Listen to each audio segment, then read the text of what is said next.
చేసినా నెగ్గుతుందనే జగన్ మీద విష ప్రచారాలు చేస్తున్నారు భూమన.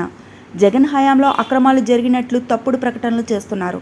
చంద్రబాబు అనుమతి ఇచ్చిన 14 డిస్టిలరీలే జగన్ హయాంలో కూడా కొనసాగాయి. ప్రస్తుత చంద్రబాబు ప్రభుత్వంలో ప్రతిరోజు మద్యం దుకాణాలు తెరుస్తున్నారు అని భూమన కరుణాకర్ రెడ్డి అన్నారు.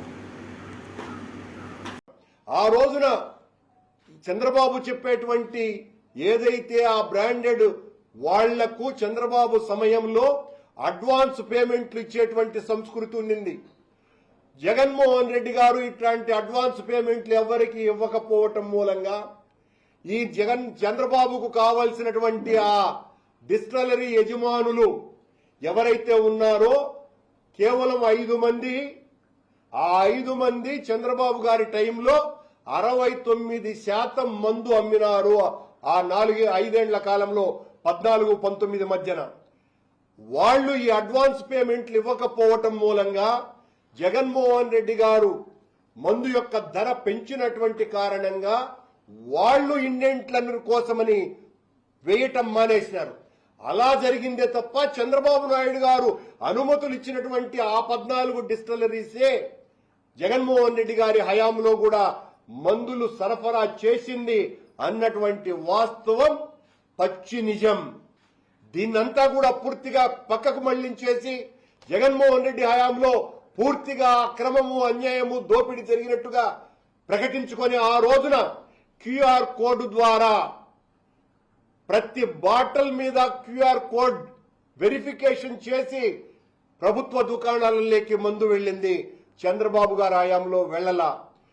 చంద్రబాబు గారు ఆయన్ను మోసేటువంటి ప్రసార సాధ్యమాల ముఠా చేస్తున్నటువంటి అతిపెద్ద ప్రచారం ఆ రోజున మందు నేరుగా డిస్టిలరీస్ నుంచి 30% పైగా ప్రభుత్వ సీల్ లేకుండానే గవర్నమెంట్ షాపుల్లోకి వెళ్ళిందేనని మా మీద 5 ఏండ్లు నిరంతరము అంత దాడి చేసినటువంటి వాళ్ళు మీరు ఒక్క బాటిల్ అయినా ప్రభుత్వ సీల్ లేకుండా మీరెందుకు కనిపెట్టలేకపోయారు? ఆ 5 సంవత్సరాల కాలంలో ఒక్కటి కూడా మీరు దాడి చేసి పట్టుకోలేదే.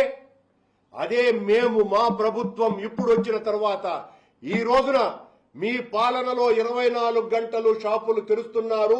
ప్రతి బ్రాందీ షాపు వెనుక ఒక బారు షాప్ ఉన్నది.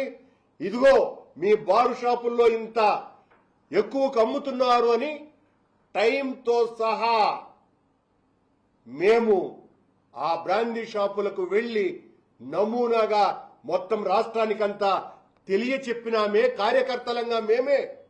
మీరెందుకు చేయలేకపోయినారు అంటే అది పచ్చి అబద్ధం. కనుక ఒక్క బాటిల్ కూడా క్యూఆర్ కోడ్ వెరిఫికేషన్ లేకుండా ప్రభుత్వ దుకాణానికి రాలేదు అన్నది పచ్చి నిజం. కనుక మేము ఏం ప్రచారం చేసినా సాగుతుంది. మా విష ప్రచారానికి అడ్డే లేదు. కాబట్టి చంద్రబాబు నాయుడు గారు ఆయన్ను మోసేటువంటి పత్రికలు, ప్రసార మాధ్యమాలు జగన్మోహన్ రెడ్డి గారి మీద ఈ విష ప్రచారాన్ని దండుకున్నాయి అని తెలుసు.